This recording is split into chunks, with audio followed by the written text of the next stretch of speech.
And action. Hey, YouTube family. I am here at St. Vincent's Hospital. Ooh, let me get myself presentable. I told you all the other day when I posted a video in my home salon, my personal salon, that I was just trying to get my health together. And I am. I'm tired of being passed on from specialist to specialist. My first encounter of being hospitalized for this same symptom was in 2018. I was hospitalized at Shands for 4 days, and they sent me home with Meclizine. Meclizine is just a medication for dizziness. As time has gone on, I've complained, I've shouted to the rooftop, I've gone to specialist after specialist, I've cried to my PCPs, I'm tired. I've had 6 spinal taps since November of last year. It's almost November again, because it's September 24th today, 2025. And they haven't gotten me closer to a diagnosis or a treatment plan. I was hospitalized at Baptist about 7 months ago for the same symptoms for one night, and they released me with recommendations of going to another neurosurgeon. Since I've gone to an ophthalmologist because this left eye here it aches, and I can see it floaters, and it feels like it's a lot of pressure behind this left eye. I mean, both eyes have pressure, but this eye is really bothering me. Plus sharp pains in my brain at night, of course, when I lay down. So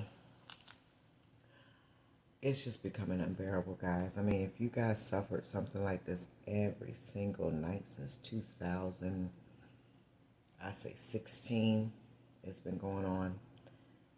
The pressure in my head, the numbness, my face being numb, my lips being numb, my tongue being numb, the nausea because my brain is under pressure. When I get up in the morning, from laying down, my brain is just under pressure. Then when I sit up, it subsides a little bit, and then I get nauseous and dizzy, and brain fog sets in, because when your brain is being squeezed for years upon years, you forget stuff. You can't think of certain words. You can't do certain functions, and it's frustrating. At this point, I have a nagging ache right here in my neck, in the front. It's not in my throat. It's on my bone, where you can feel your bone, and it just is constant aching. Oh, I forgot the sweating. When I do get a lot of pressure in my head, sweat just starts to rain. And when I say rain, you can literally see it form and fall. Form, fall. People think I'm going through menopause. People think I'm on drugs. But I carry this fan with me every day. Everywhere I go, I call it my buddy. Wherever I go, it goes. It cools me off. So with that being said, I've suffered. I've suffered a long time. I see people on YouTube that have had intracranial hypertension, and they get shunts and they're fine. Well, I'm being ignored. I mean, since 2018, this is a long time.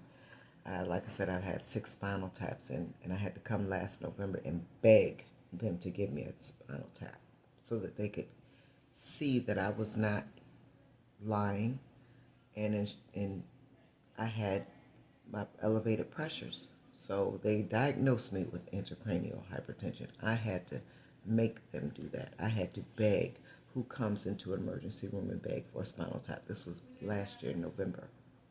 of 2024. Now here I am again, back into the hospital with intracranial pressure. Now I'm having a nag in my neck, right on my bone. And it doesn't go away. It's just nagging, and it's right here. Just nags. Along with the pressure and everything. I can't take it. Well, I can because I'm still here, right? Thank you, Lord. But my voice, and breathing at night, that has become more difficult. Every year, a symptom piles up, and it's all coming from this neck. Last week, I had to go to an orthopedic specialist, and I got a shot in my right arm. The doctor says, the orthopedic specialist says there's nothing wrong with my shoulder, and it's all coming from my neck. Last year, I got a shot in my left arm, and my left arm is fine, it's functional now, but even after getting a shot in my right arm, it's not as functional as the left arm became after I got the cortisone shot. So that speaks volumes. Hopefully, they can get some progress. I can get progress done while I'm here. I don't know if I'm going to have to beg for a shunt. I really didn't want a shunt. But if that's the only way to relieve the pressure that's in my head, so be it. Do whatever you have to do. But they have to do that. And I know that I'm going to also have to have neck surgery because I was botched. And the neurosurgeon told me that my neck is not stable and I have to get it fused above and below the implant. The implant cannot be removed because it's been fused to my bone. Yet the implant is too large for my stature. There were two sizes that the company made, and I wasn't a good candidate for either. However, I got stuck with one of the sizes, which is probably the smallest size, but it was too much. It's too thick for my neck. A metal piece is in my body that I can't get rid of now that's causing a lot of problems. No, I can't sue because when I started complaining, it was, I started complaining ever since surgery, but I still haven't gotten a diagnosis and no surgeon will even touch me. They won't even admit that it is the piece. Only one surgeon told me I was botched. And he passed away. But it's neither here nor there. We're just trying to get fixed right now so it can be functional. All right. That's my update. You all pray for me, and I'll pray for you. When I say you probably say, well, she doesn't even know me. How can she pray for me? I'm going to pray for the world. And I pray for anybody that's watching this video. I haven't had a chance to figure out how I'm going to get off of disability using ChatGPT because I'm so busy trying to fix myself, trying to get fixed. But you guys can go along with me in the journey, and we'll see where we go, where we end up, okay? Hopefully we're going to end up on the other side, prosperous, and feeling well enough to concentrate. I mentioned last time that I was doing government contracting. That's starting to learn. And I have my book here with me in the room, but it's hard to retain the information. And with that being said, I'm going to post another video later because I'm here in the hospital. I have nothing to do, but I got a lot to say. All right. You all have a good day. Oh, you should see my breakfast. I'm going to just show you all the video right after this. They just brought breakfast in, and I'm going to be surprised. We're all going to be surprised together. Let's see what they brought. Oh, what is that? Turkey bacon. No seasoning, potatoes, and eggs. I thank you, God. I'm thankful. I'm thankful. All right. This is what we get in the hospital today. Turkey bacon. Nice, fresh turkey bacon. One for season. Okay, some salt-free. There's some season right here, y'all. Yeah, some like low down. It tastes good because I know how to make it. I am grateful, so grateful.